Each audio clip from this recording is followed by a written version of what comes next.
So first off, yes, I did get lost yesterday on the bike ride, and many of you are probably asking, well, isn't he the Google guy? Can't he find his way out? The reality was I did have my Google Maps, so I wasn't too nervous. I knew I was somewhere on top of a mountain, but I could see that there was a road, within a kilometer or so, so I figured if it started to get dark. Now, what did scare me is as I was riding, and I was trying, I haven't been on a bicycle in 20 years, and so I thought, so I went on I think it was the green route, the one, right? It said no hills and flat. I said, that's for me. So I was doing that, and then I got way into the mountains. I didn't know where I was. I was trying to get to the craters of the moon. And if standing this way, if I had just gone that way, it was about, 1.5 kilometers away. But because I'm a man, and men don't look at maps, right? So what I did is I went that way instead.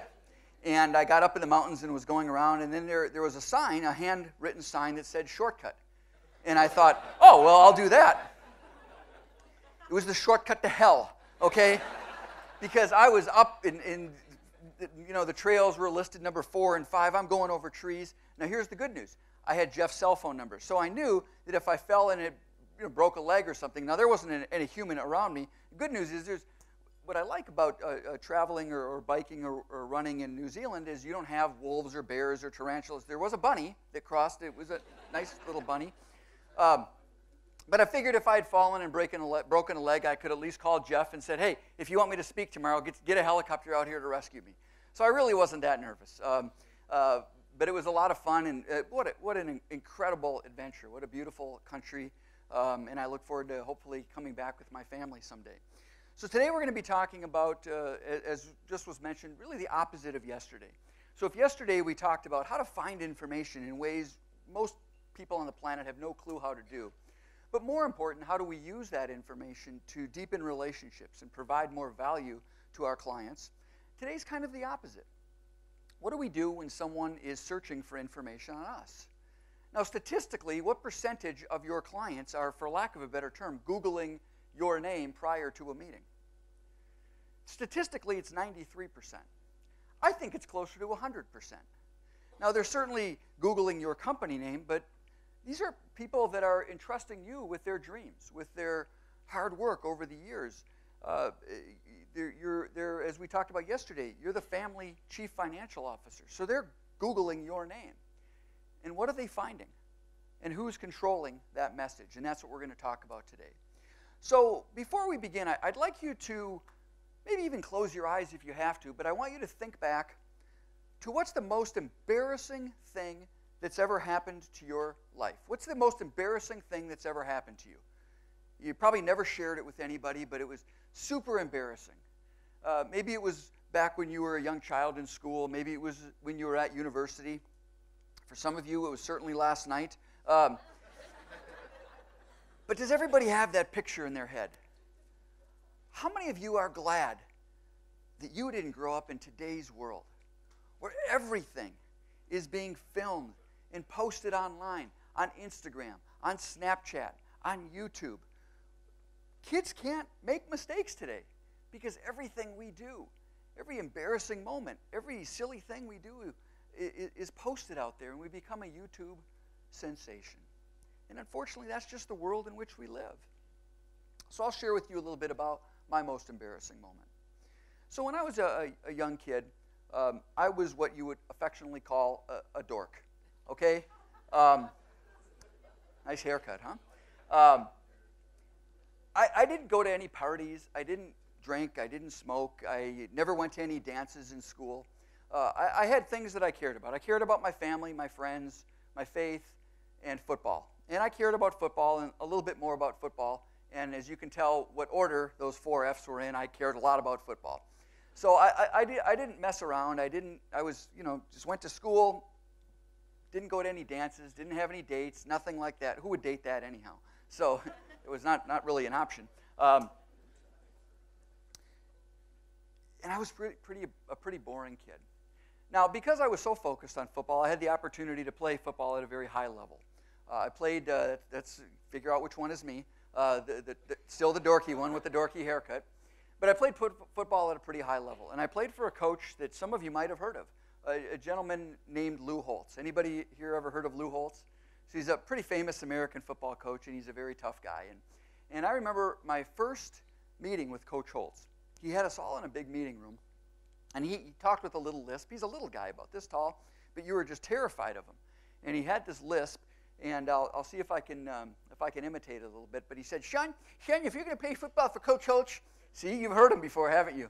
Yep. Sean, if you're going to play football for Coach Holtz, I got 32 different rules. I got 32 rules if you want to stay on this team, and I'm not going to tell you what any of them are. But if you screw up any of them, you're off the team.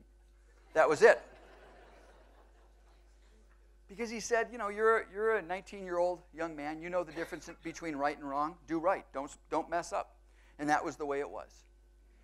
And now I had it was the fall of my first year, and some of the older guys on the team invited me to a party at their house. And I had never been to a party before. And these were guys that I have been idolizing for 3, 4, 5, 6 years. These are my heroes. And I get to go to a party with these guys. And that's the stadium where we played, so it was pretty fun. And these are guys, these are my rock star heroes. And I get to go to a party. And it was one of those days, super hot and very humid. And I walked into the house, and I said to the guys, I said, hey, I'm kind of thirsty. Where can someone get a drink around here? And they said, well, just go to the bathroom. And I thought, well, that's an odd place to have a refrigerator, but okay, I'll go to the bathroom. And I went to the bathroom, and I didn't see a refrigerator. So I said, hey, where can a guy get something to drink around here? And they pointed to the bathtub, which was filled with a pink liquid that I assumed was lemonade. And so I took a red cup, and I drank the lemonade. And I drank the lemonade again, and I drank the lemonade again. And as you can imagine, it wasn't lemonade, but it tasted really good. And remember, I had never had a drink in my life before. The next thing I remember was waking up about 2 miles from the house, Sunday morning, about 6 in the morning, naked, in a water fountain, in a big fountain like the one they have out here, laying in the fountain, naked, clutching a cherry cheesecake. Now, how did I get the cheesecake? How did I get naked? I have no idea. I still wonder if there's a grandma who gathers the children around the fire around Christmas and tells the story of the naked football player that went running through her house and stole the cheesecake. I don't know where I got it. But back in the early 1980s, who knew about this? Nobody really, right? I mean, maybe somebody walked by and they laughed. Fast forward to today. Can you imagine that? Can you imagine a member of the All Blacks laying naked in a fountain, clutching a stolen cherry cheesecake? Be on the front page of the newspaper, wouldn't it? Be a YouTube sensation. But back in the 1980s, nobody really cared. But today, you can't make mistakes like that. As we talked about yesterday, there's all this information, all this digital information. We showed you how to find it. Every credit card swipe, every text message, every email, every voicemail, every time we walk around this hotel, we're being filmed, and that information's put up online, and it's stored, and it's archived. And so everything is out there on all of us. So what I'd like to do right now is do a little social engineering test with you. Can everybody please take out their mobile device? What I'd like you to do is take out your mobile device, and I'd like you to unlock it. So unlock it, and hand it to the person next to you. They have 5 minutes to look at all of your photos, all of your videos, all of your emails, text messages. Okay, you don't have to do it. You don't have to do it. I'm kidding. But I'll ask you a question.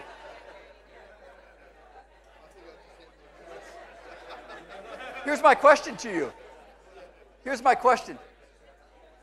If you just felt a little bit nervous, if you just said to yourself, well, I'm not going to share my photos, my videos with my colleague. Why? Why did you feel nervous? Because the likelihood, it's already out there. Remember, everything you do on your device, on your computer, every article you write, every Facebook post, every picture, every videotape, you might own the content. You might own the copyright, the intellectual property of that photo, of that video. But the second you hit send, you lose all distribution rights. When you hit send, where does it go? It doesn't just go to you. It goes to two servers, usually. And those servers are backed up and stored and searchable and made archived in forever. And that's the scary part of the world in which we live today. So everything is out there.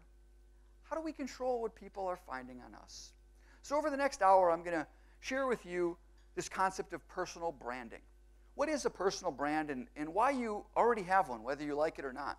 Then we're going to learn through the mistakes of others, because I think it's much more fun to look at other people's mistakes, and I'm going to share with you executives, financial advisors who have made mistakes. And at first glance, you might look at some of their mistakes and say, what's wrong with that?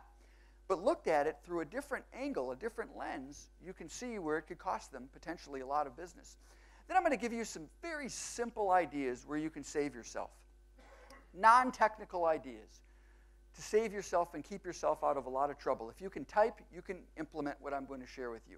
And it's great information for your children, your colleagues, and dare I say, even your clients and your customers. And then I'm going to give you some ideas on how you can control yourself. So what shows up when someone types your name into Google? And for most of you, I think I can get you to number one. And you don't have to know anything technical. This isn't company search engine optimization. So if I want to type in life insurance Auckland, if I want to be number one, that's very hard and very expensive to do. But if I want to be Sam Richter Auckland, I can do that for free, and it's fairly easy. Now, if your name's Brad Smith, it's going to be a little bit harder. There's a lot of Brad Smiths out there. If your name's Brad Pitt, I can't help you at all. There's no way I'm ever going to get the other Brad Pitt to page 3. But if your name's Brad Bafutnik, I can help you. I can get you to number one. And so that's what we're going to do today. Now again, everything I'm sharing with you, I've created a little ebook. It's called the Reputations ebook. When you log into the university, samrichter.com/Keepa, enter in your username and password. The 8th course, it's going to be in the lower right corner, is a course called Downloads and Presentations. If you go in the Downloads section, there'll be a course called eBooks, and in there you'll find the Reputation ebook. Or there's a search engine up on the top right, little magnifying glass. Just type in Reputation, and it will pull it up for you. I also have a video similar to this presentation, not exact. I'll be putting this one is being videoed, so in a few weeks we'll put this one up on there. But so you can go and watch it. And again, you might consider sharing this video and this content with your children, because this will really impact their lives, their ability to get into universities, their ability to get a job. In the United States, what percentage of admissions officers are looking at a young person's social media profiles? 100%. 100%. And what percentage of human resources directors are looking at an individual's social media profiles? It's about 90%. In some states, it is legal. I don't know what it is in New Zealand, but in some states it is legal that if you want to apply for a job, you have to actually provide the employer your social media account username and password so they can look at it. Now, a lot of states are trying to make that illegal, but in certain areas, it is still legal to do that. So again, feel free to share what I'm sharing with you. Hopefully it'll help you, but I really hope it helps your children and your colleagues and your clients' children as well. So when we talk about a brand, what do we mean? And we mentioned earlier that I've been yelled at by Bill Gates. I used to manage the consumer technology division for Microsoft, and anytime we didn't do exactly, if he said we want to be on the front page of the Wall Street Journal, if it wasn't the biggest article on the Wall Street Journal, I got yelled at. So, and before that, I spent most of my career in marketing. I was a creative director for an ad agency. I had an ad agency, and we did a lot of advertising and marketing for companies you're familiar with: Coca-Cola, Major League Baseball, National Geographic. And so I understand the concept of a brand. Now, who's that? Pete, right? Pete the Kiwi. For who? Come on, you guys got to watch television more. Air New Zealand, this is their new logo. By the way, yeah, why? So I guess you don't watch television, right? But I have to ask you a question. Being a former marketing guy, I want you to, you're in charge of advertising for Air New Zealand. Why would your new spokesperson be a bird that can't fly? I'm trying to figure that one out. I would want a bird that could fly. I'm flying Air New Zealand tomorrow morning. I hope the plane gets off the ground. That would be a goal of mine. But anyhow, this is Pete. This is Pete the Kiwi. And I apologize that I know more about Pete than you do. But so, eventually you'll be learning about Pete the Kiwi. But this is a brand, right? This isn't, like if I were to say to you, I'm going to put up a logo, and that logo is a swoosh. What am I talking about? Nike. Now, is the swoosh the brand? No. Is Pete the brand? No. That's just the external communication of the brand. So when you watch a television commercial, you hear a radio ad, you see a print ad, you're supposed to look at that logo or hear that song or see that mascot, and you're supposed to think of who the company is. And that's what advertising people make a lot of money for. Obviously, Air New Zealand's advertising company is not doing such a good job because none of you have ever heard of this guy before, but I have. Maybe they just advertise in the States. I don't know. So, but the true essence of a brand is the set of perceptions or the promise of what you will experience. So when I say the word Nike to you, what are the thoughts that come into your mind? Sports and competition, equality. If I say the word Mercedes to you, or Porsche, or Audi, right? You have a certain perspective versus if I say the word, so if I say the word Volvo to you, what words come to mind? Safety, right? It's the set of perceptions that are associated with that particular brand or with that particular logo. So I travel all over the world, and when I see a red sign with a gold M on it, I know what I'm going to get, right? I don't always know what the hamburgers are made out of, but I know at least I know what they'll taste like, and I know what the fries will taste like. There's a set of consistency. So the true essence of a brand comes down to the word trust. If I see that logo, do I trust it? If I buy a Mercedes car, do I trust that it's going to have high quality? Right? That's what it comes down to. And we all have a personal brand. It's a very similar thing. So when we think of a personal brand, what are my perceptions? So if I Google you, what shows up? And when I meet you in person, is it consistent?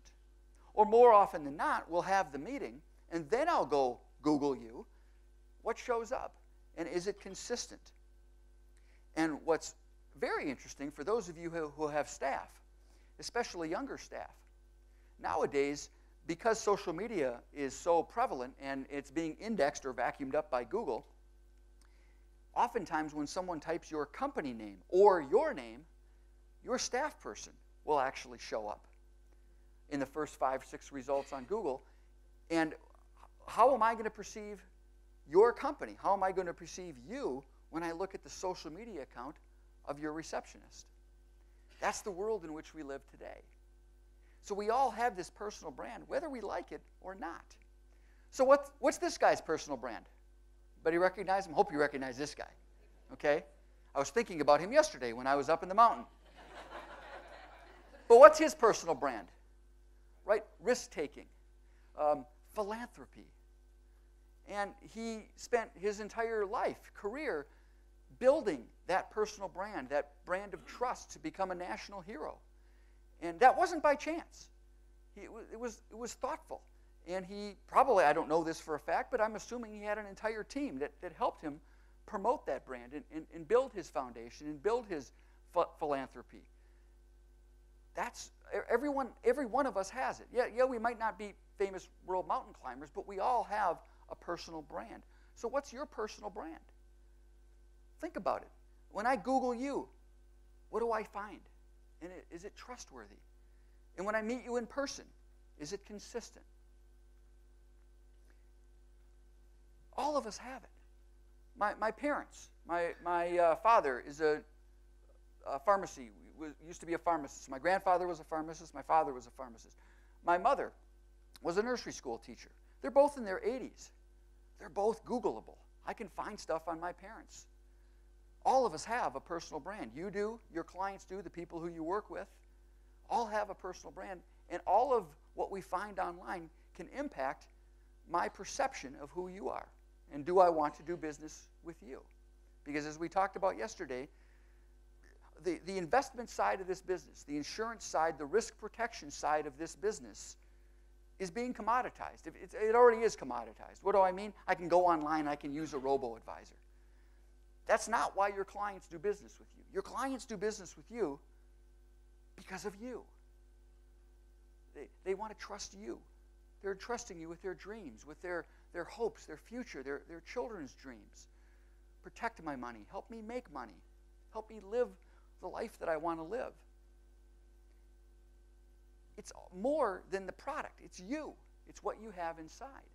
But here's the also interesting thing. I can find if I Google one of you and I don't like what I see, how easy it is for me to find another Keepa advisor.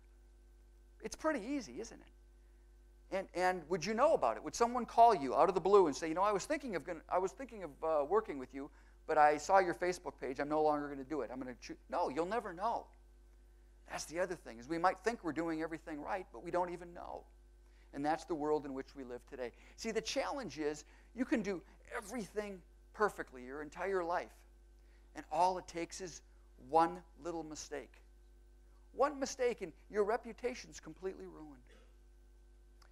Now let's go back to the early 1980s. Naked football player found passed out in a fountain, clutching a stolen cherry cheesecake. Who knew about it?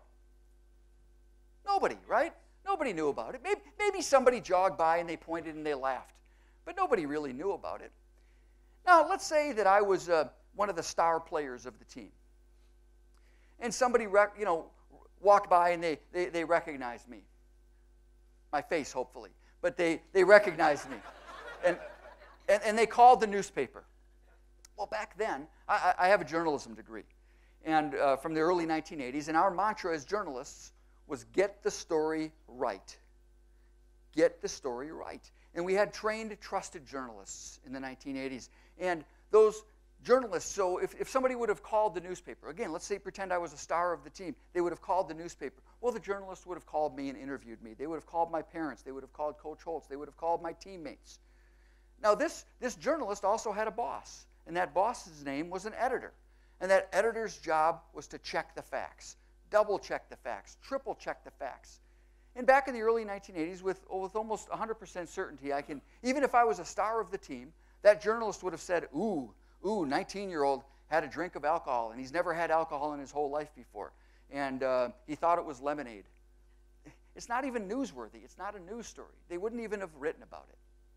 Now, let's say that I was one of the best players in the country. Okay, that probably was real news. But back in the early 1980s, in the United States, how many news channels were there? There were 3. In New Zealand in the 1980s, how many news channels were there? One or two, right? And let's say you massively made a mistake, and you made the evening news. You had 2 minutes. 2 weeks later, nobody remembered. You might have had a VCR. Anybody have a VCR? Do you even know what those are, right? I still have one in my closet. If I plugged it in, it would still blink 12 because I didn't know how to use it. Now, I could play a video on it, but I didn't know how to tape anything. So there was no such thing as YouTube or DVRs. You couldn't record anything. Point being, you could make a really bad mistake and still recover from it. Fast forward to today. Naked all-black player passed out in a fountain, clutching a stolen cheesecake. Who would know about it? Everybody. And everybody would be talking about it. It would be everywhere. And it's not just the things that you might do. You could just be in the wrong place at the wrong time, right? People are taking pictures of you and posting it online. Have any of you, now I don't know if this is a global thing or a United States thing, there's actually a website called People of Walmart. You know what Walmart is? Okay. If you haven't gone there, go to People of Walmart. It's hilarious, right? There are pictures of men in diapers buying cereal. Now, on the one hand, it's true. Trust me, we're a weird country, okay? But think about this for a second. It's just a poor guy that went shopping in his diapers. He didn't expect to be on Google or on YouTube. So it's not even the things that you do. You could just be in the wrong place at the wrong time. Someone takes a picture of you, and you're famous online. And oh, by the way, how many news channels are there today? How many of you here have a mobile device with a camera on it? Congratulations, you're a news channel. I used to be in sports journalism before I got into marketing, and I used to cover sporting events, and that incredible camera that's being used back there, The one I had was probably 4 times that size. It weighs about 60 pounds. And to edit something, we needed about an hour and a half. And this was in the 1980s, early 1980s. Today, all of you have the power. Your camera, your HD camera on that little device is more powerful than the one I had that was 70 pounds. And yours, you can edit that right on your device and post it online for everybody to see. Now, you might not think that you have a broad reach. Let me show you an example. This is a friend of mine, Michael Hoffman. So you're familiar with the World Series. Last night it was played in Houston and Dodgers. Well, last year, the team that played in the World Series was a team called the Chicago Cubs. And we called them the lovable losers. And they hadn't been in the World Series since the early 1900s. And so when they made the World Series, it was national news. Even if you weren't a baseball fan, you watched the World Series. The first game of the World Series against the Cleveland Indians and Chicago Cubs had 13 million viewers. 13 million viewers approximately. My friend Michael Hoffman, he lives in Dallas. They had an ice storm. Now, in Minneapolis, we're used to ice storms. In Dallas, when you have an ice storm, the entire city shut down. And so Michael and his daughter were a little bored, and they were in the kitchen, and they took out a video camera, and they decided to film a little video.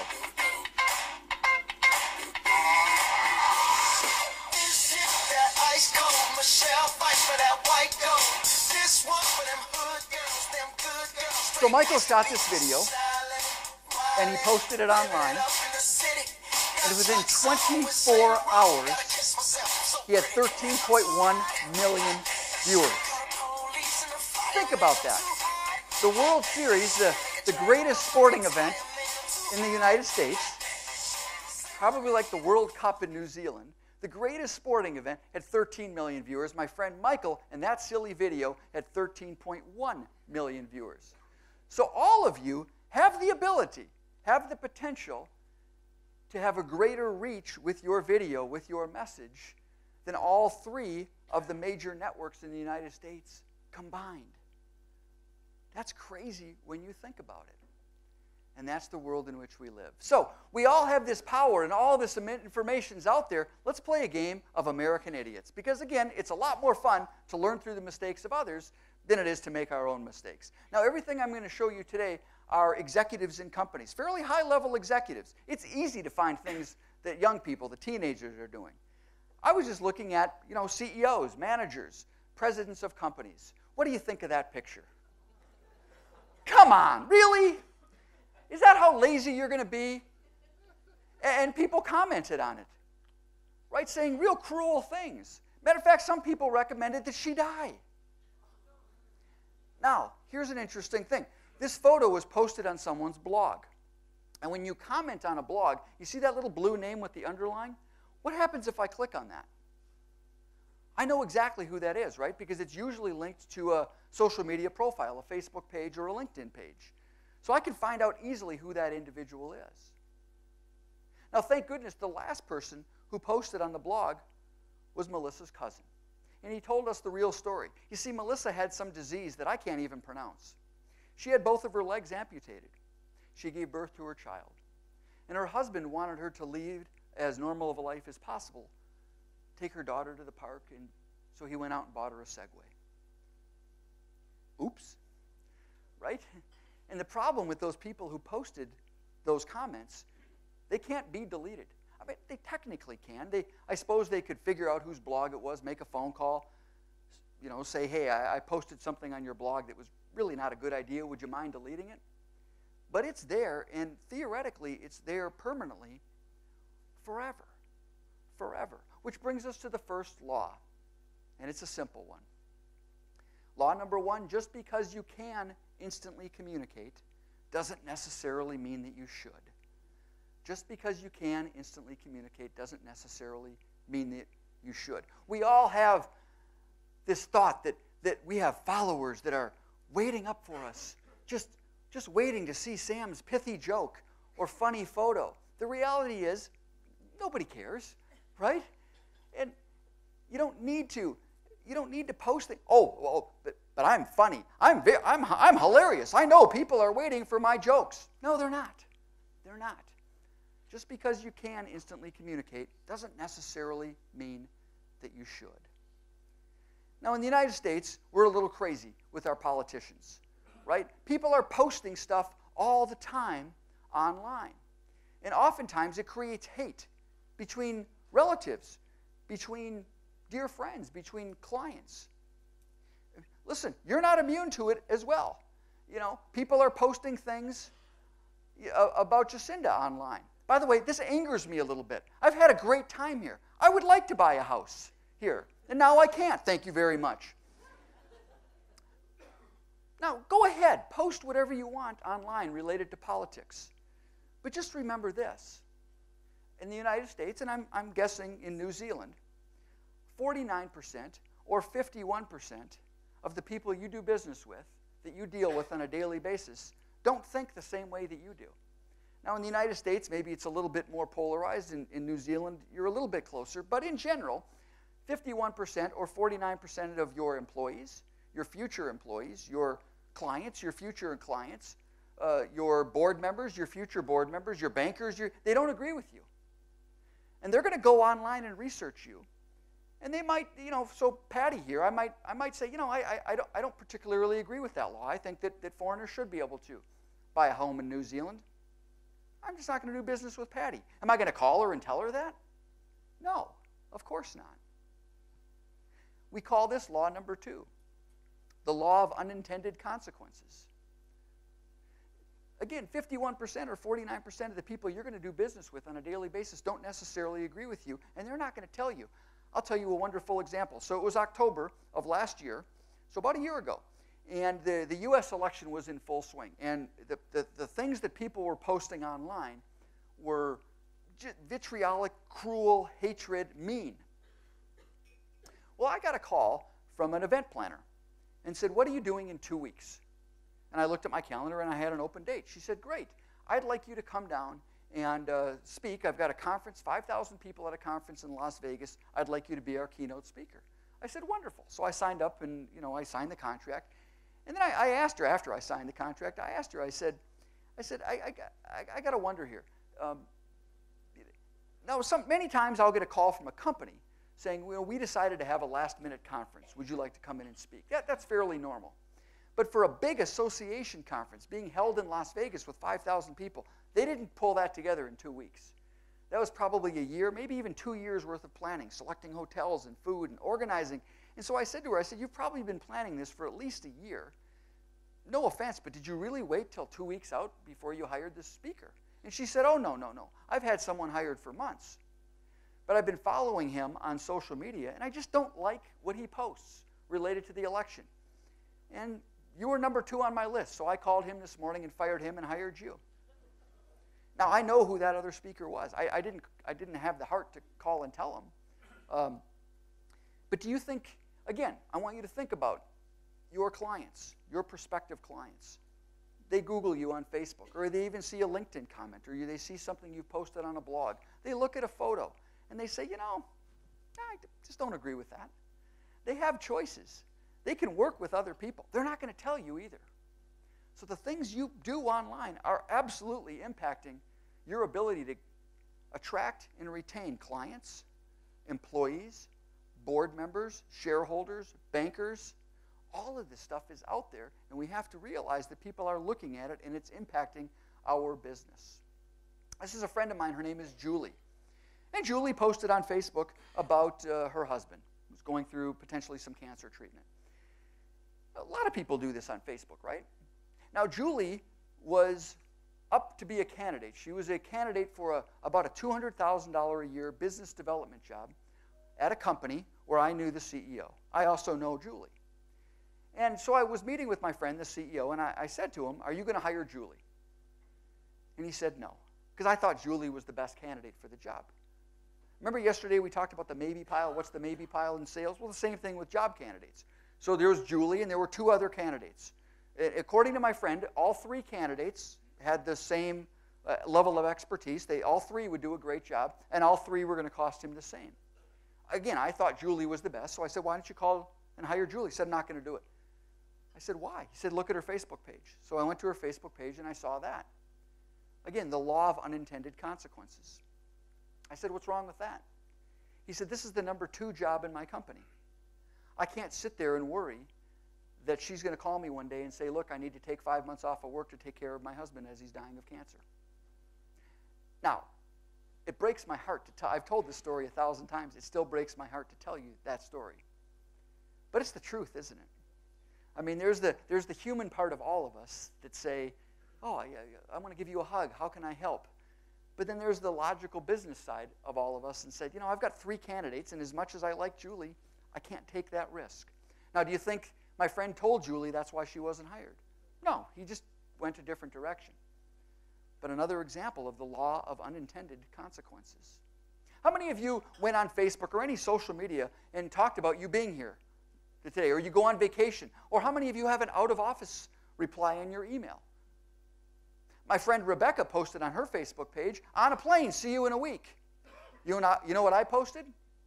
Thank you. I now know I have 7 days to steal every single thing in your house.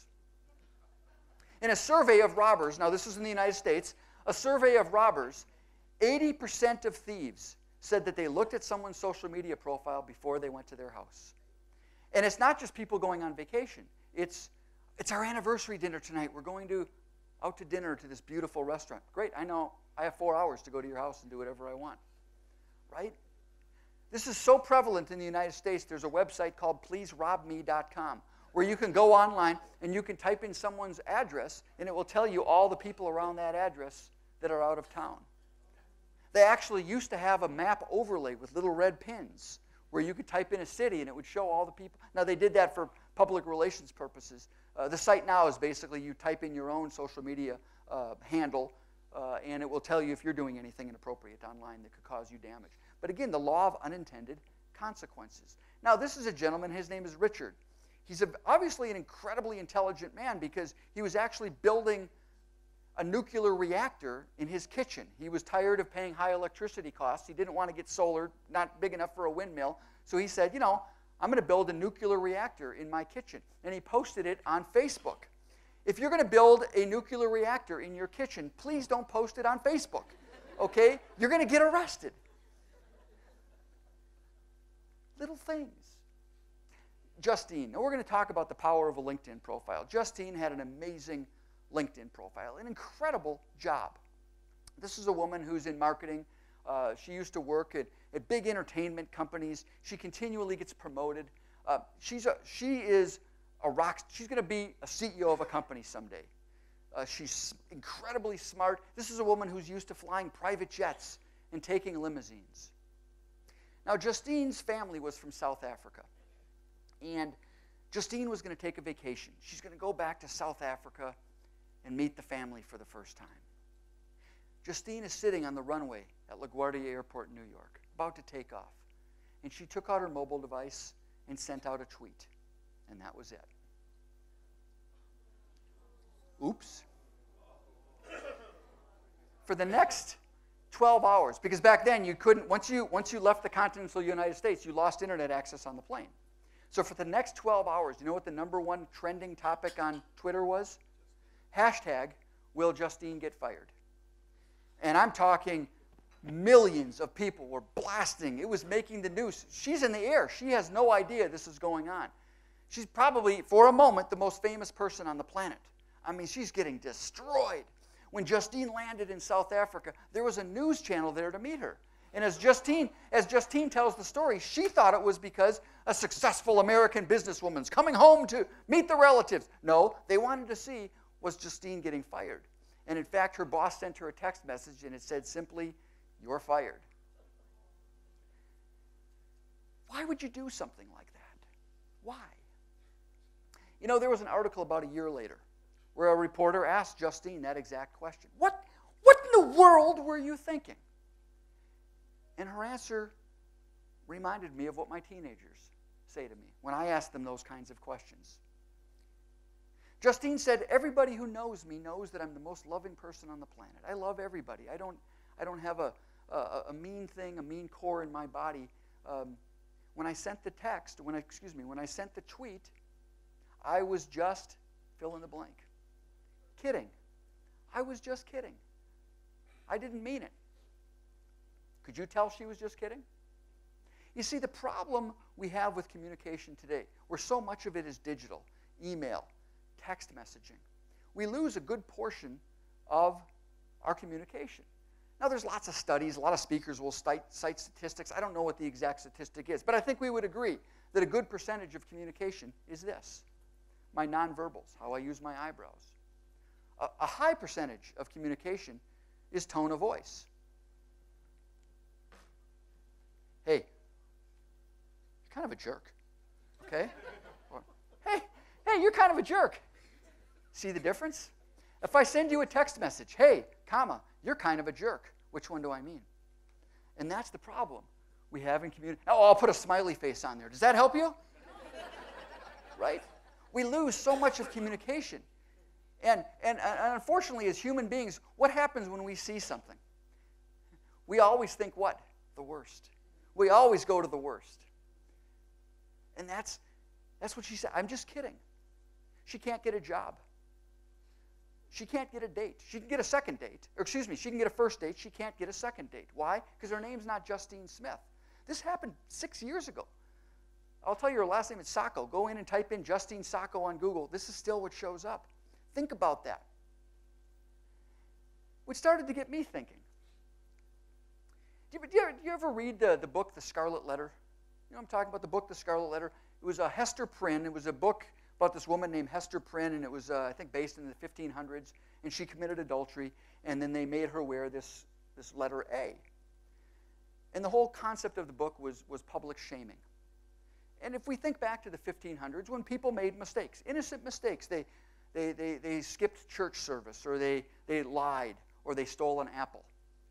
They put these people in the stocks, in the middle of the town square, because that's how we punished people, public shaming. Well, over the years, as a society, maybe we became a little more enlightened, and we said, yeah, that's not good. We're not going to permanently ruin someone's reputation. We're not going to permanently shame them for an innocent mistake they made. We'll do other ways of punishment. Fast forward to today. Think about social media. Have we gone back to the way we were in the 1500s in terms of public shaming? I mean, think about what Justine did. Hey, I would have fired her too. That was poor judgment. But did she kill anybody? No. Did she steal anything? No. Did she commit fraud? No. I mean, did she even hurt anybody? No. The only person she hurt is herself. And yet, in the world in which Justine lives, and this is what pains me the most, she made a really dumb mistake. But when her grandchildren Google her name, that's what's going to show up. Unless she becomes president of the United States and is able to push those stories down to page 5. Actually, she probably could become president of the United States, knowing what's going on in our country. But the goofier you are, the higher likelihood you are to get elected, I think, nowadays. But that's what she's going to be known as the rest of her life. And is that fair? Is that right? So I would challenge all of you. You're going to see your friends do silly things online. You're going to see your children and your children's friends do silly things online. Instead of taking out Twitter and sharing that silly photo, making fun of that individual, maybe the better thing to do is to call that person and say, hey, you know, what you put on there, it wasn't very smart. You should probably take it down. Looking back, hey, when I saw that tweet, I was excited. I was like, oh, this is great. I'm going to show everybody how funny I am. I'm going to tweet it out, and I'm going to capture it and put it in my presentation. There was a reason I pixelated out her name. Why did I participate in that? Wouldn't the better thing have been to figure out how to find her contact information? You know I know how to do it. And send her an email. Now, again, she was on a plane, so it probably wasn't practical. But contact and say, you know, that I don't know you, but I'm pretty sure that that's not who you want to be perceived as. Maybe you ought to take that down. So I would challenge you to do all of that. When you see, instead of pushing it out there and trying to show how funny you are to everybody else, call the person. Find the person and say, you know, that wasn't a very good decision. This is a woman, her name is Britt. Britt, when I was a sports journalist, Britt had the job that I wanted. She is an ESPN reporter. Big-time rock star reporter. And Britt had a bad day. Have any of you ever had a bad day? Right? So Britt had her car towed. You know, she was parked somewhere and had her car towed. I'm sure it's similar in New Zealand as it is in the United States. You get out for the restaurant, your car's gone. You look up at the sign, no parking. Oh. You have to somehow get to the tow place, right? Tell me if this is similar. Just nod your head. You get to the tow place. You wait in line for 40 minutes. You get to the front. It's hot. It's stinky. You get to the line. You get to the front. And what does the person say? We take cash only. Now you got to go find a cab or Uber or whatever, and you get to the ATM machine, you get the cash, you go back, you wait in line for 40 minutes, it's stinky and smelly, you're having a bad day. And Britt had a bad day. And Britt forgot that wherever we are, whether we're at the coffee shop and they mess up the order, we're at the grocery store and they get the credit card information wrong, they charge you something for you didn't have. Britt forgot that we're always on camera. I'm in the news, sweetheart. I will sue this place. Okay, that's why I have a degree in law. I wouldn't work in some other place like this. It makes my skin crawl even being here. Well, let's get you out of here quickly. Yep, that's all you care about is just taking people's money. Yeah. With no education. No skill set. Just want to clarify that. Do you feel good about your job? So I could be a college dropout and do the same thing? Where I could have a brain and you don't? Looks like that. Maybe if I was missing some teeth, they would hire me home. Yeah, maybe if you had to touch your fruit up a little bit. Oh, like yours? But they look so stunning. Because I'm on television and you're in a trailer, honey. Have a nice... Lose some weight, baby girl. Oops. Now, I don't know her. She might be the sweetest person on the planet. That might be who she is. But she was having a bad day. The point being is all of us have bad days. And we just have to realize that in today's world, everything we do in public, theoretically, is being filmed, archived, and could be posted online. It's just the world in which we live. We all remember the book in 1984, Big Brother's watching, and it was always, Big Brother was the government watching. The reality is the government is watching, but you know who Big Brother is? It's all of you. We're always filming each other and posting things. And, again, she could be the sweetest person on the planet who is just having a bad day. We can't have bad days anymore, especially in your world where your entire business is based on your reputation, your credibility, your ability to have emotional intelligence. You can't have bad days. And again, same thing. Go Google her, and this is what shows up. When her grandchildren Google her name, this is what will show up for the rest of her life. Some people just shouldn't have access to the internet, okay? If you don't know the answer, don't put it on Twitter, okay? Just don't. Don't.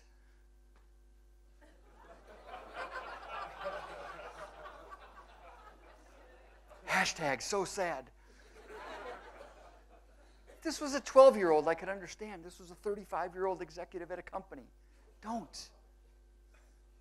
Now, it's not always individuals, it's companies that do silly things too. And we all work for companies that have websites. And unfortunately, in the world in which we live today, oftentimes things are being posted and put out there without the checks and the editing that we used to do, because speed is of the essence in today's world, right? Get the thing out there. And we oftentimes don't check. We all have responsibilities, in my opinion, to check what our companies, and the companies with whom we do business, what they're posting online. A couple of examples. So when I first became pretty decent as a speaker, someone suggested that I needed to get an agent. An agent is someone who represents you and makes sure that I'm in the right place at the right time. And so I said, well, where do I get an agent? And they said, well, there's a website called Who Represents, where you can go online, you can type in the name of a speaker, and they'll show you who their agent is. Great. So I did a nice Boolean search in Google. I did Who Represents, and I found their website. There it is. And I thought to myself, you can't have a name like that. Why? How was that not caught by somebody?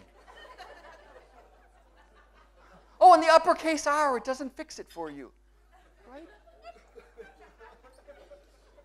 My daughter was looking to go to university, And in the United States, when you're a senior in high school, I'm sure it's the same in New Zealand, choosing the university is a big deal. There's lots of choices, and kids spend a lot of time, and parents take them on trips to go study universities. My daughter was interested in going to Emory University. Emory University is a wonderful university based in Atlanta. I said, before we visit there, let's go to their website, check it out. I liked their tagline, 175 years of earning trust. Except in the math department. Maybe that's the new math that they teach. I don't know. Think before you do silly things online. Now, I'm from Minnesota, so we have a rivalry with our neighboring state called Wisconsin.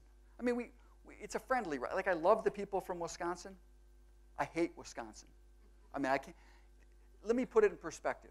This would be if the All Blacks were playing, what's the Australian team name?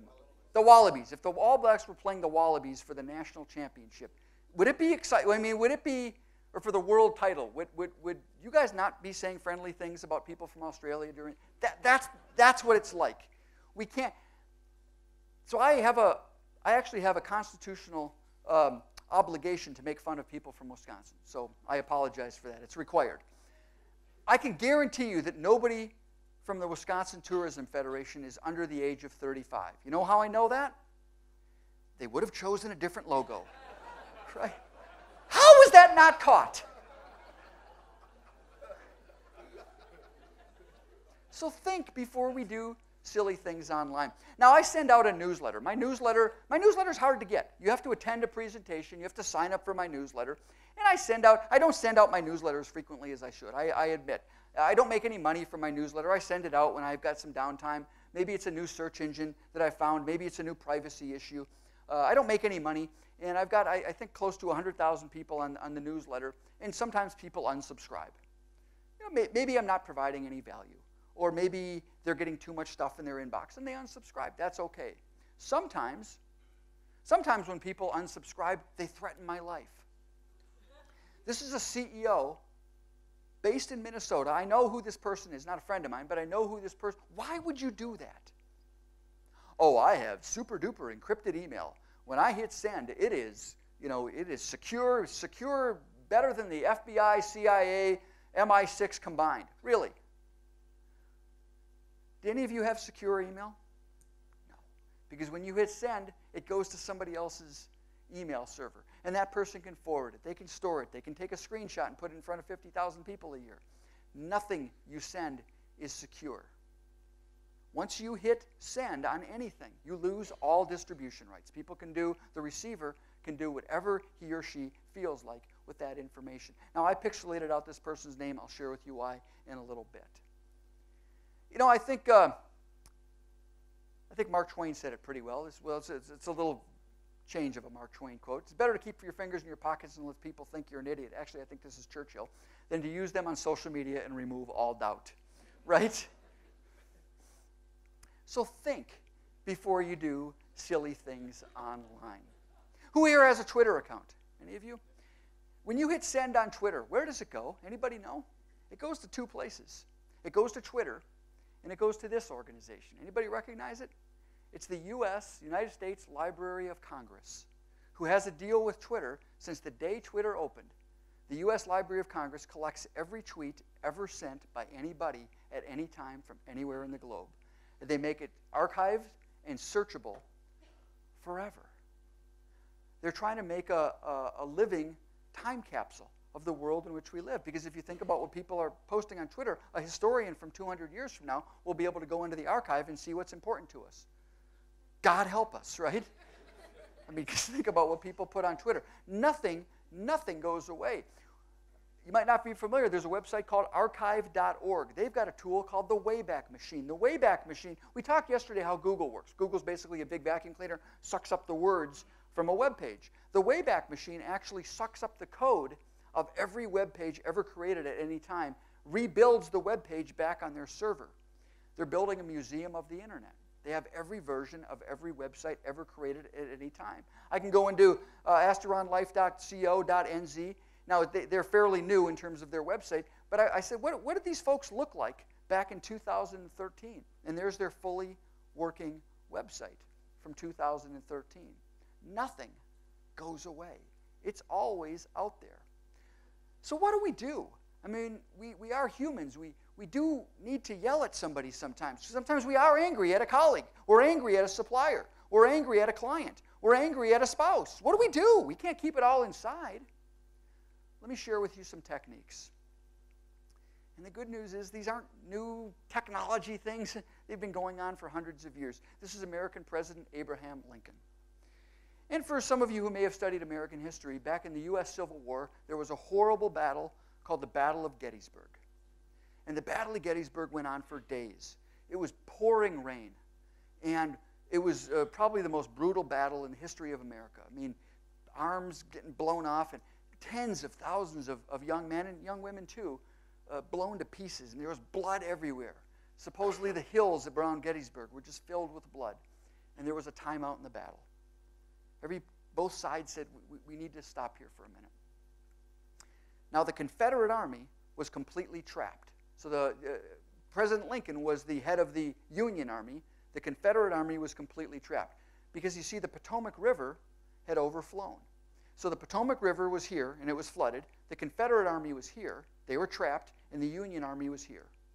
Lincoln heard about it, and he sent a telegram to General Meade, the general who he had just appointed 2 weeks earlier to lead the Battle of Gettysburg. And he said, Meade, you go attack, and you go attack now. And what did Meade do?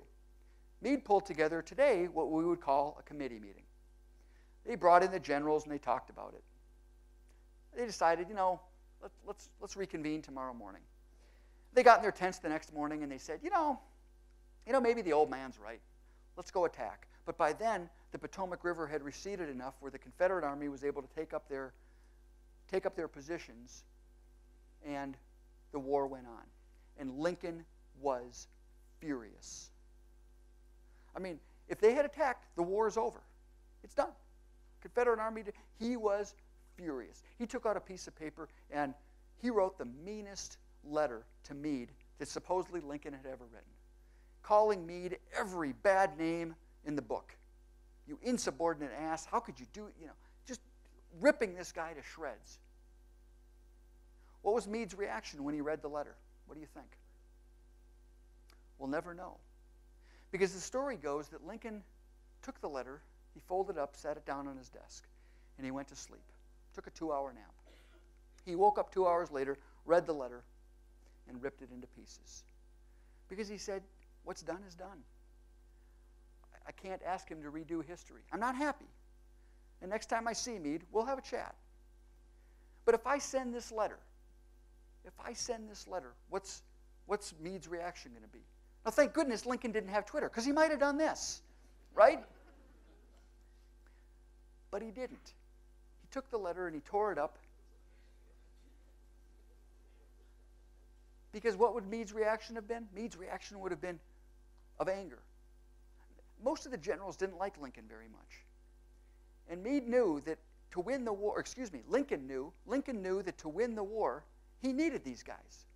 He needed these generals. And if he had made fun of this general and embarrassed this general, he's going to lose all the other generals and all the other colonels, and he needed those folks. Think about your own life. Does it do any good to criticize? I mean, really. People make mistakes. What good comes? Now, I'm not saying don't correct the mistakes. Don't make, of course you want to teach people not to do it again. Make it a learning experience. But sending them a horrible email, a horrible voicemail, putting something even on social media and embarrassing that individual, does it really do any good? No, you're not going to change history. Do what Lincoln did. Yeah, I think Ben Franklin said it really well. I will speak ill of no man and speak all the good I know of everybody. I'll say it a little bit less eloquently. In the world in which we live today, don't do something permanently stupid just because you're temporarily upset. We all get angry. We get angry at our clients. We get angry at our colleagues. We get angry at our spouses. But unfortunately, the second you put that anger in an email, in a YouTube video, in a tweet, in a post, it's there and it's there forever. Remember that when people are angry, they're not really angry at you. They're not. They're just angry at the situation. Right? You spent a week with them, filling out all the paperwork for the life insurance policy. They were all excited. Now they're finally going to be protected. Underwriting turned them down. And they're going to call and yell at you, aren't they? Are they really angry at you, the person? No, they're angry at the situation.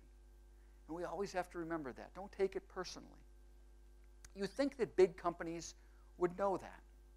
Let me share with you a story about a gentleman named David Carroll. Maybe we can all learn from it. David Carroll is a country musician. Now, he's not famous. You've probably never heard of him. He's one of these guys that he's got a band, and they go from city to city, and they play in small bars. They're very talented, but they're not super famous. Now, David was on the runway in Chicago. They had just landed in Chicago. He's going to play a gig in Chicago, and he sees the baggage handlers. He's looking out the window, and the baggage handlers are tossing the suitcases. And then all of a sudden, he sees them grab his $3,500 Taylor guitar, toss it, and the guy who's supposed to catch it missed. And the guitar case hit the ground. David knew what was going to happen. David got to the luggage carousel, and it came around, and he picked up his guitar, and he opened up the case, and his $3,500 Taylor guitar was snapped in half. So David did what most of us would do. We would go to the United representative, and we'd say, it says right here, ma'am, it says right here on that if you damage my luggage, that you'll replace it. So I need my guitar replaced. Well, I'm sorry, sir. If you read the fine print, what it says is if we damage your luggage, we'll replace the luggage. It doesn't say anything about replacing the contents of the luggage. Well, I understand, but it's a $3,500 guitar. I'm sorry, sir. May I speak to your supervisor? Supervisor. I'm sorry, sir. Well, I'd like to speak to the district manager. I'm sorry, sir. Wrote a letter to the CEO. I'm sorry, sir. And you know what? 20 years ago, before social media and before anybody had the ability to reach thousands or millions, that might have worked. It doesn't work today. See, United forgot that David has reach on that phone, and David's a pretty good singer. So here's what David did. So before I left Chicago, I alerted 3 employees who showed complete indifference towards me. United, United, you broke my Taylor guitar. United, United, some big help you are. You broke it, you should fix it. You're liable, just admit it. I should have flown with someone else or gone by car. 'Cause United breaks guitars. He put that online within a couple of hours. 17.3 million views. I did a You Got the News search, 474,000 unique articles. It was the main story on CNN. It was the front page of the Wall Street Journal. There's a Wikipedia page about the entire incident. Dave wrote a book. Dave's now my competitor. He does a speech on customer service. He's actually really good if you want to hire him. Harvard University did a case study, a business review on the whole incident, and Fast Company did an estimate, and they showed that United lost $180 million because they wouldn't replace a $3,500 guitar. And Dave even said, he says, I didn't expect them to buy me a new guitar. But I travel all over. They could have given me $3,500 in airline vouchers, and it would have been the same thing to me, but they didn't do anything. Remember, apologize. People aren't angry at you. They just want a little recognition. So I've created a very simple formula, and it works 100% of the time. Remember the gentleman who wrote me and threatened my life because I sent him a newsletter that I knew he subscribed to? Okay, I'm a competitive person. I knew where he worked. I wanted to go across town, and, but I didn't do that. Instead, here's my philosophy, and it works every time. Anytime you're angry at a customer, a client, a supplier, the local grocery store, your spouse, your kid, use this and it works. Apologize. Apologize. Then state the facts. The facts are, I can prove to you when you subscribe to the newsletter. I didn't spam you. I can prove it to you. But then here's the magic one. You apologize again. Well, the reality is, even though you signed up for it, obviously I did a poor job communicating that to you. Otherwise, this wouldn't have been an issue. Take personal responsibility. What are you going to do about it? And then you make sure it happens. Don't delegate it to somebody else. You make sure it happens. I have a book that's sold on Amazon. Got 75 5-star reviews on Amazon on my book. Don't buy it, by the way, because it's out of date, and you all get it already through the university anyhow. So I'm not telling you that to go buy the book. Don't buy the book. But people buy my book. And sometimes I'll get a call from a customer. You're a thief. You're horrible. I ordered my book 2 weeks ago and I never got it. What do I want to do? I want to yell at them. But what I do is I look it up, and oftentimes it's just a mistake that they made writing in their address. They put in 2 wrong numbers on their zip code. Now, a lot of my colleagues would call them and say, I know, we're sorry, ma'am, you ordered incorrectly. You put 2 numbers wrong in the zip code, and go buy another book. It's not my problem. What do? Ma'am, you put 2 numbers in wrong in the zip code. That's why the order didn't occur. However, that's not your fault. Obviously, my ordering process wasn't as easy as it could have been. I'll take personal responsibility. I'll put a book. I'll even hand sign it. I'm going to be putting it in FedEx. You'll have it tomorrow morning at my cost. It doesn't even cost me $20 because she already paid. Maybe at the end of the day, it cost me $6. Now, you might say, well, you just lost $6. I don't care. Why? Because what could she do? She could go on Amazon and give me a 1-star review. And people will do that today. So apologize. State the facts. Apologize again. Let them know what you're going to do about it. And make sure you take personal responsibility for getting it handled. Sometimes you have to eat a little crow. If you think about in business, does it really matter if we're right? You might know you're right. But why do you need to embarrass your client and let them know that? It doesn't matter. It's just why do you need to embarrass your spouse? Why do you need to embarrass a colleague? Let them think they're right. It doesn't matter. It doesn't matter. A few tips for you, real easy tips. Before you hit send, post, tweet, even leave a voicemail, give yourself the newspaper test. Never, ever send, post, tweet, voicemail, do anything in electronic format without asking the simple question, am I going to be embarrassed if this shows up on the front page of tomorrow's newspaper? For your kids, I call it the grandma test. If grandma sees that photo, what's she going to say? Oh, you're right, Dan. Take that down. Never, ever post without asking, am I going to be embarrassed if this shows up on the front page of tomorrow's newspaper? Depending on what email system you can do or you use, you can avoid a lot of trouble. I use Outlook as an example. In most email systems, you can create a rule. So I have what's called an email delay. When I send an email, it actually sits in a folder called Outbox for 10 minutes before it goes out there, meaning I can go and change it. And I use this multiple times per day. Oftentimes, it's just a simple thing. Dear Joe, send. Uh-oh, that was to Dear Julie. I go back to the Outbox and change. Attached, please find. Send. Have you ever done this one before? Oh, I forgot the attach. I don't forget attachments because I go back in, I open up the Outbox, I can attach the folder. But sometimes, once in a while, someone really angers me. Boom, send. Have you ever had that moment when you've hit send and then your heart stops and you say, why did I just do that? Well, because it's in my Outbox, I can go open it up and change it. It never goes out. If you have Google, same thing. They call it an email undo or a cancellation. They only allow you to do 30 seconds, but honestly, 30 seconds is fine. Think like Lincoln. Anytime you have a controversial note that you want to send out, you're angry at somebody, a supplier didn't do something, your kid didn't do something, your spouse didn't do something, you're angry at a colleague, what I would recommend you do is write the email you really want to send. Put all the bad words in it. Get angry.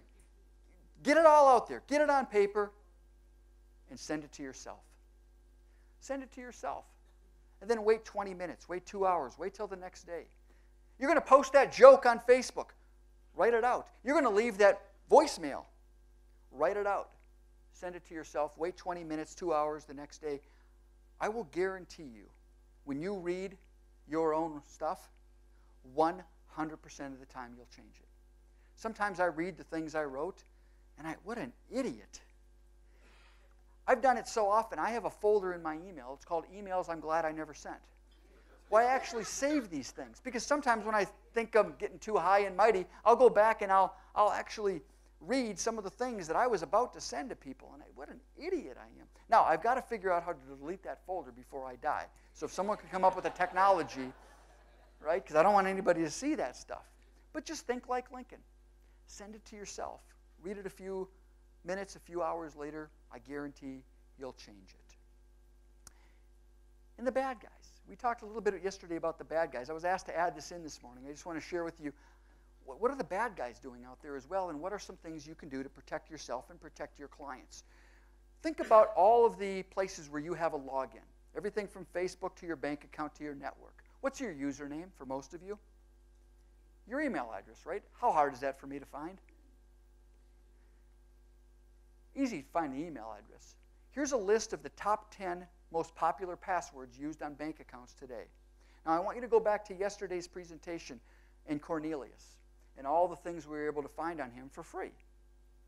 And here's what bad guys can do with that information. The number 10 most popular password is the word password. Don't use that as your password. By the way, you want to know the best password ever invented? It's the word invalid. Why? Because as I age, I've had 15 concussions. I'm going to lose a little bit. And I'm going to log into Facebook, and it's going to say, your password is invalid. And I'll go, thank you. So that's a little geek joke for you. The number 9 password is your current partner's name. Who is Cornelius's? Password's Linda. Related to his favorite team. We knew that because he listed his favorite sports teams. His favorite holiday was what? Christmas. His place of birth, we knew that city that I couldn't pronounce. Family member's name, Oliver and Charlotte. Child's name, Oliver, Charlotte, and Linda on the other one. We also had his cousins' names. Close relatives' date of birth. Child was April 11th, and there was another one, I think, April 15th. A significant date, his anniversary, I think it was in September something. And the number 1 password used on a bank account today is a pet's name. What do we do about it? What I would recommend that all of you do is get what's called a password manager. I have 500 different accounts. Every single one of them looks like that. Now, you might say, well, geez, Richter, you're a genius. You can remember those. No, I have a password manager. The 2 most popular are LastPass and Dashlane. Go create a free password, or you go get your free account. I pay for the premium. It gives you a little bit extra protection. But you can go get an account. You create one master password that's completely unhackable. And then LastPass, so like if I log into Facebook, all I really do is log into LastPass. I type in Facebook, and it automatically logs me in. Now, for my financial accounts, because you might say, well, geez, if you've got all your passwords in LastPass, isn't LastPass going to get hacked someday? Yeah, it probably will. So any financial account, I don't actually put my password in there. I put my password reminder in there. And this is completely this is completely meaningless to you. But to me, that says First Bank, dollars, Wells Fargo, college address, parents' birthday, and 2 stars because I love my parents. That's not my password, by the way. Okay? But so create a password reminder for you on your financial accounts. Now, you can do all the right security things, but the reality is 90% of security breaches and bad things are due to human stupidity. Let me give you an example. I'm pretty good at this stuff, at knowing cybersecurity and things. My wife left her company. She was she was a child adolescent psychotherapist. She's going to open up her own practice. And we have in the States what's called a 401k plan, very probably similar to the Kiwi Saver. And when you leave your job, that you can transfer that money from your company 401k plan to a private plan called an IRA. My wife told me, hey, expect a letter from her company was named ACP. Expect a letter from ACP's office with some secure information related to the transfer of the 401k. Great. So I'm working really hard in my office one day, and I get this. And it was about an hour after my wife told me. So I thought this was the letter related to her 401k plan. And I clicked on the secure document. And it opened up this. And I said, oh, okay. And I opened up the document. But watch what's happening. See, here's the key. Human stupidity. There were certain things I could have done. Look at the email address. Does that look like it's coming from my wife's secure company? No. The link that it opened, never ever click on a link in an email or even a website without hovering your mouse over it first. When you hover your mouse over the link, it's actually going to open up. It'll tell you where that link goes. Does that look like it's my wife's 401k account? No. I went to the Google Docs. It looked legitimate. But look at the web address. Is that a Google Docs web address? No, it's not secure. So I was a victim of a phishing attack. The bad guys had my wife's financial information for about 30 seconds. But because I have LastPass, I went in, clicked the Master Change Password button, and instantly all 500 of my passwords were changed like that. Didn't have to worry about it at all. So get yourself some kind of a password manager. Again, don't use your financial passwords. Use a password reminder in your password manager. And that will, I think that will save you hopefully a lot of pain. Share that with your clients as well. Good news is they're free of charge. So take control, finally.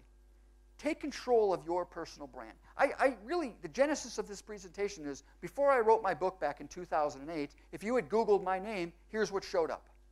There's lots of Sam Richters in the world. There's a Sam Richter who's a hockey player, a Samantha Richter, a softball player. There's a Sam Richter who sells vinyl blinds. There's a Sam Richter who's a dentist. There's a Sam Richter who's a professional bullfighter.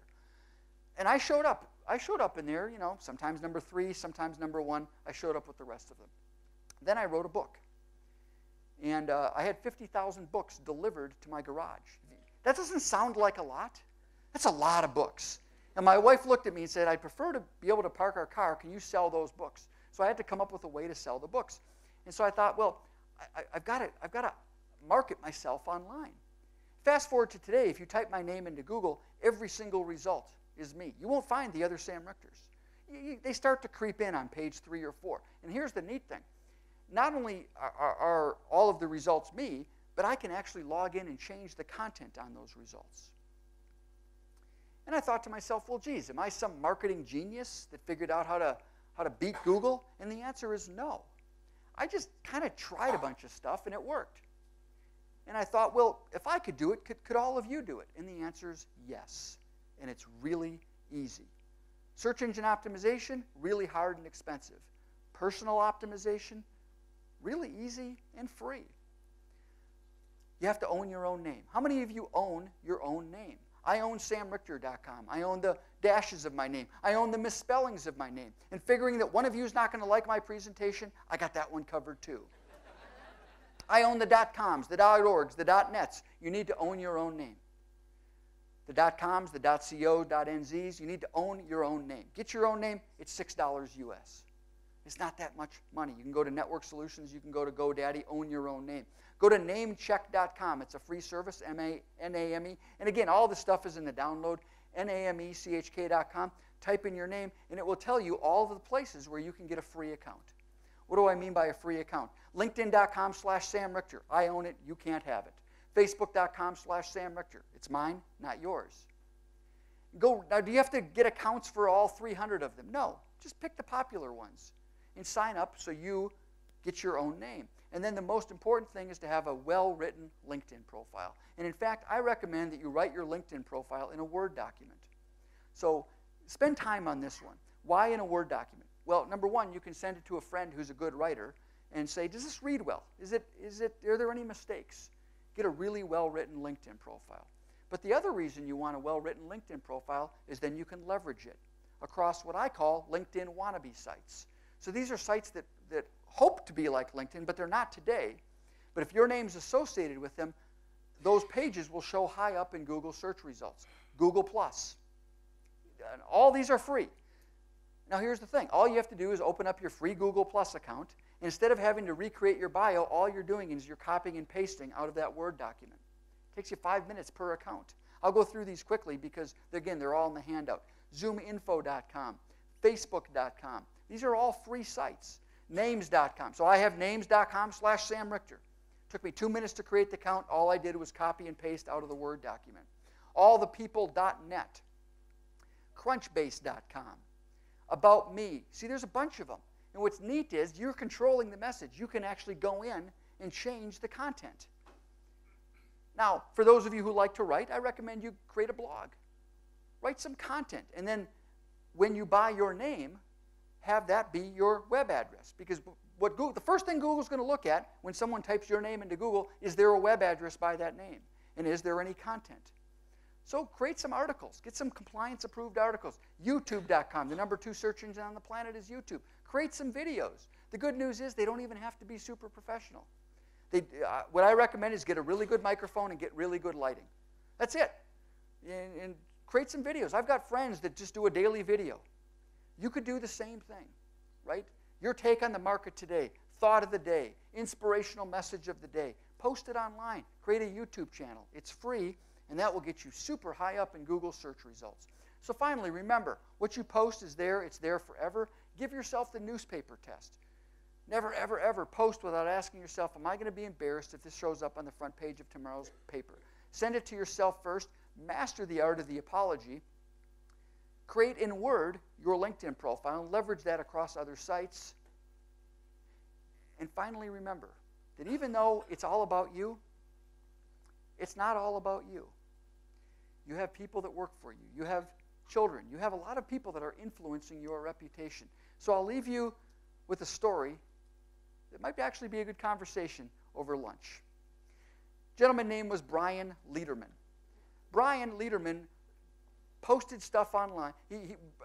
Brian Brian was a Wall Street banker, an investor, and he was at a restaurant, and he made some inappropriate comments to the waitress.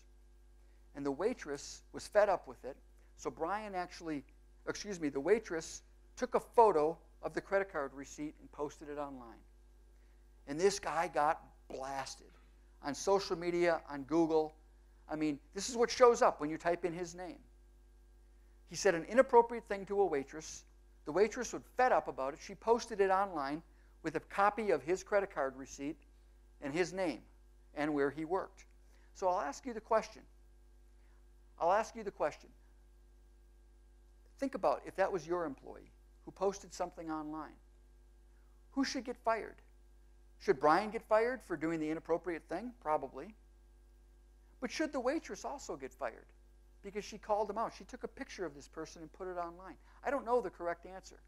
But that's the world in which we live, and those are the kind of questions you're all going to face as business owners.